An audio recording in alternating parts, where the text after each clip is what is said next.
नमस्कार, मैं हूं आंचल सिंह। इस वक्त बड़ी खबर महाराष्ट्र से आ रही है। दाऊद का खासम खास गुड्डू पठान को एनआईए ने हिरासत में ले लिया। जी हां, इस वक्त की ये सबसे बड़ी खबर है। इससे ही जुड़ी एक और बड़ी खबर नवाब मलिक से भी आ रही है कि नवाब मलिक का इस पूरे मामले में क्या रोल है। नवाब मलिक इस वक्त जेल में है, लेकिन बताया जा रहा है कि ये जो हिरासत में लिए जा रहे हैं उनसे नवाब मलिक से भी पूछताछ हो रही है, उनके बारे में भी कि किस तरीके से उनका रोल था 1993 में जो बम ब्लास्ट हुआ था, उसी बारे में ये पूछताछ चल रही है।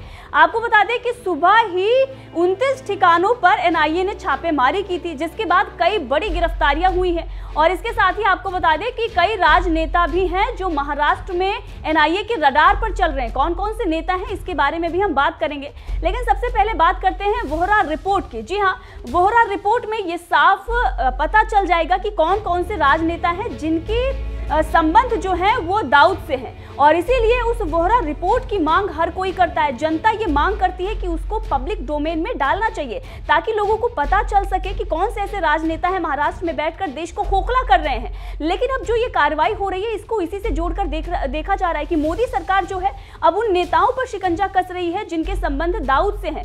तो 20 से ज्यादा ठिकानों पर छापेमारी की गई है। बताया जा रहा है कि 29 ठिकानों पर छापेमारी की गई थी, जिसके बाद कई लोगों को हिरासत में लिया गया था। कई सारी गिरफ्तारियां हुई हैं। किन किन नेताओं के इनसे संबंध है, इसके बारे में भी हम बात करेंगे। और इसके साथ ही आपको बता दें कि 14 महाराष्ट्र के राजनेता हैं जो एनआईए के रडार पर चल रहे हैं, लेकिन किस पार्टी के हैं ये हम आपको बाद में बताएंगे। अब इससे पहले बात कर लेते हैं भाजपा नेता मोहित कंबोज का बड़ा दावा नवाब मलिक को लेकर आया है। उसके बारे में अगर हम बात करते हैं तो दरअसल आज दाऊद के 29 ठिकानों पर एनआईए ने छापेमारी की, तो वहीं दाऊद के 3 सहयोगियों को हिरासत में ले लिया गया है। ये सहयोगी हैं जिनके नाम अभी पता चल रहे हैं, लेकिन इसके साथ ये भी दावा किया जा रहा है कि कई और भी लोग हैं जिनको एनआईए ने हिरासत में लिया है और कई और भी लोग हैं जिन्हें अरेस्ट भी किया गया है। तो सबसे पहले बात करते हैं टाइगर मेनन के दोस्त सुहेल खांडवानी की, जिनकी तस्वीरें सोशल मीडिया पर वायरल हो रही है, कई नेताओं के साथ भी वायरल हो रही है और एक दूसरे पर आरोप प्रत्यारोप का दौर जो है वो जारी हो गया है। क्योंकि कुछ राजनेता जो हैं वो बीजेपी से हैं, कुछ शिवसेना से हैं, तो कुछ एनसीपी से हैं और इसीलिए एक दूसरे पर आरोप मढ़े जा रहे हैं। लेकिन गिरफ्तारी जो हुई है सुहेल खांडवानी की हुई है। कौन है इसके बारे में बात करते हैं। यह है माहिम दरगाह और हाजी अली दरगाह के ट्रस्टी, और इनसे पूछताछ की जा रही है कि 1993 में जो बम ब्लास्ट हुआ था, क्या कुछ हुआ था, नवाब मलिक का इसमें क्या रोल था, किस तरीके से उनके संबंध है, इन सब मामले में पूछताछ चल रही है। सलीम फ्रूट जो कि छोटा शकील का बहनोई बताया जा रहा है। वहीं एक और गिरफ्तारी हुई है जिसने संजय दत्त को AK-56 दिया था, उसकी भी गिरफ्तारी हो चुकी है और इनका नाम जो है समीर हिंगोरा और पेशा जो है फिल्म प्रोड्यूसर। तो आपको ये पता चल गया होगा कि क्यों बॉलीवुड को दाऊदवुड कहा जाता है, क्यों आरोप लगता है बॉलीवुड पर बार बार। ये फिल्म प्रोड्यूसर है, लेकिन इनके संबंध जो है दाऊद से हैं और इसीलिए इनकी गिरफ्तारी हुई है, इनसे पूछताछ चल रही है।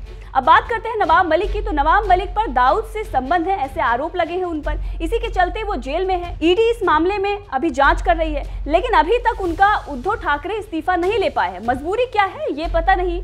अब जब आज हिरासत में लिए गए दाऊद के गुर्गों से 1993 बम ब्लास्ट के बारे में पूछताछ हो रही है, तो भाजपा ने उद्धव ठाकरे पर सवाल खड़ा कर दिया है और मोहित कंबोज ने ट्वीट करते हुए लिखा है कि नवाब मलिक का इस्तीफा कब होगा, ये सवाल उन्होंने उद्धव ठाकरे से पूछा है। ईडी के बाद एनआईए की जांच भी शुरू हो गई है नवाब मलिक पर।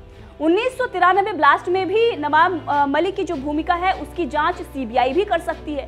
एनसीबी उनके दामाद की जांच कर रही है, डीआरआई उनके भाई की जांच कर रही है। अब किस बात का सर्टिफिकेट उद्धव ठाकरे जी आपको चाहिए, इतनी लाचारी क्यों है, ये सवाल उन्होंने दागे हैं। तो मोहित कंबोज ने एक बार फिर से नवाब मलिक का इस्तीफा मांग लिया। इससे पहले जब उनकी गिरफ्तारी हुई थी और जब से नवाब मलिक की गिरफ्तारी हुई है, जब से नवाब मलिक जेल गए हैं, तभी से बीजेपी इस बात को लेकर हमलावर है कि आपके कैबिनेट मंत्री जो है वो जेल जाते हैं लेकिन आप उनका इस्तीफा नहीं ले पाते हैं। क्या आपको दाऊद का डर है, ये सवाल भी बीजेपी की तरफ से लगातार दागा जा रहा था। अब बात कर लेते हैं एनआईए के रडार पर कौन कौन से वो नेता हैं जिनसे मिलकर मुंबई में दंगे करवाने की साजिश चल रही थी। जी हाँ, इसीलिए ये रेड डाली गई है क्योंकि एक बड़ी खबर ये निकलकर सामने आ रही है कि मुंबई में चुनाव के चलते, चुनाव से यानी कि जो चुनाव होने वाले हैं उससे पहले दंगे करवाने की साजिश चल रही थी और इसी के चलते ये बड़ा एक्शन केंद्रीय एजेंसियों की तरफ से लिया गया है। अब जो साजिश चल रही थी उसे एनआईए ने तो नाकाम कर दिया है, लेकिन जो लीडर के नाम सामने आ रहे हैं उसके बारे में हम बात कर लेते हैं।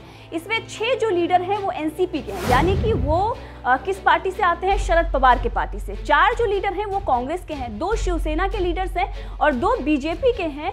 एक जो है वो बीजेपी में पहले से ही है, लेकिन एक जो है वो पहले एनसीपी में थे और उसके बाद वो कांग्रेस में आए हैं और अब जो है वो बीजेपी में है। यानी कि बीजेपी का भी इसमें 2 नेता शामिल हैं, जिसमें से एक जो है वो बीजेपी के पहले से हैं और एक जो है वो पहले एनसीपी में थे, फिर उसके बाद कांग्रेस में गए, अब वो बीजेपी में। यानी कि पूरे 14 ऐसे नेता हैं जिनके संबंध जो है दाऊद से हैं और इसी बात की आशंका जो है वो एनआईए को है, इसीलिए उनके रडार पर ये नेता चल रहे हैं। लेकिन जिस तरीके से महाराष्ट्र में ताबड़तोड़ जो एनआईए कार्रवाई कर रही है, चाहे वो केंद्रीय एजेंसियां, चाहे ईडी हो या फिर सीबीआई हो या एनआईए हो या फिर बाकी जो केंद्रीय एजेंसियां हैं, वो एनसीबी जिस तरीके से कार्रवाई कर रही है, इससे ये साफ पता चल रहा था कि वोहरा रिपोर्ट जिसकी मांग जनता कर रही थी, शायद सरकार अब उस पर एक्शन ले रही है और जल्द ही ये राजनेता जेल के सलाखों के पीछे होंगे।